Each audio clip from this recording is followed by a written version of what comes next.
alaikum wa rahmatullahi wa barakatuh. Bismillah ar-Rahman ar-Rahim. In the name of God, the most compassionate, the most merciful. Behind me, you have over 200 martyrs that are represented by their families. 200 martyrs whose stories were never told in the mainstream media, posters that you have not seen on the light poles here in Washington, D.C., or in New York, or in Chicago, or in Dallas. And all of us represent now over 36,000 people that have either been martyred or that are under the rubble.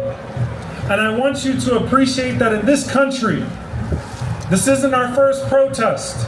We have taken to the streets in the name of one victim of state violence for months at a time. If we were to take to the streets for every single casualty and every single person that is under the rubble for the last 3 months, it would take us 100 years to honor each and every single one of those victims.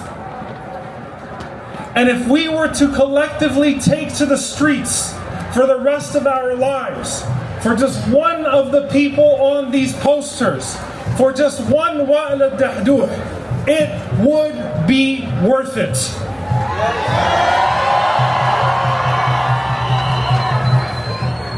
They ask us where our Nelson Mandelas are.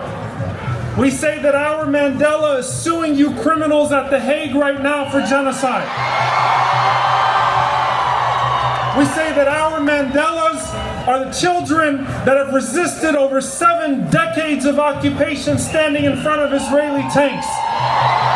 We say that our Mandelas are the Wa'al al-Dahduhs and the Mu'tazas of the world who continue to hold up cameras to your genocide unintimidated. We say that our Mandelas are the Rachel Corries of the world, are the allies of Palestine, that despite all of the Israeli propaganda over these years, have never relented in standing by our side and saying that we will not go home until every Palestinian can go home.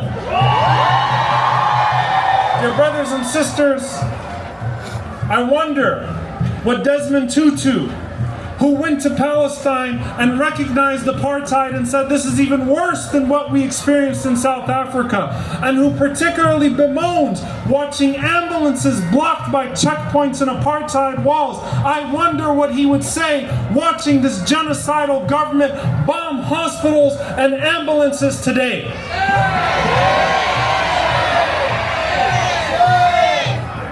I want to capture not just the cruelty of the moment. I want to capture the insanity of the moment. How low is the threshold?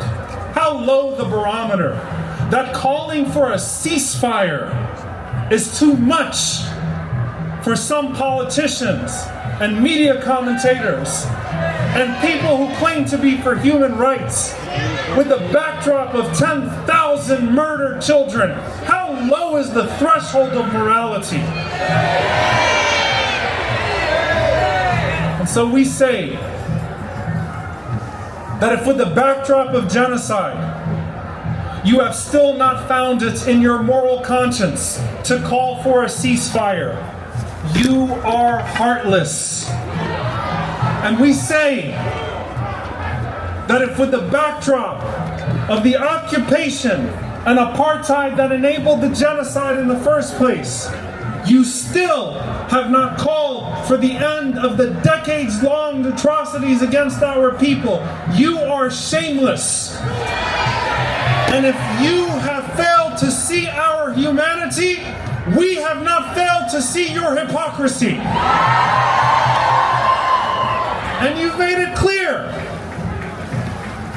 that shipping lanes in Yemen are more important to you than our lives. And you've made it clear that you want our votes without hearing our voices.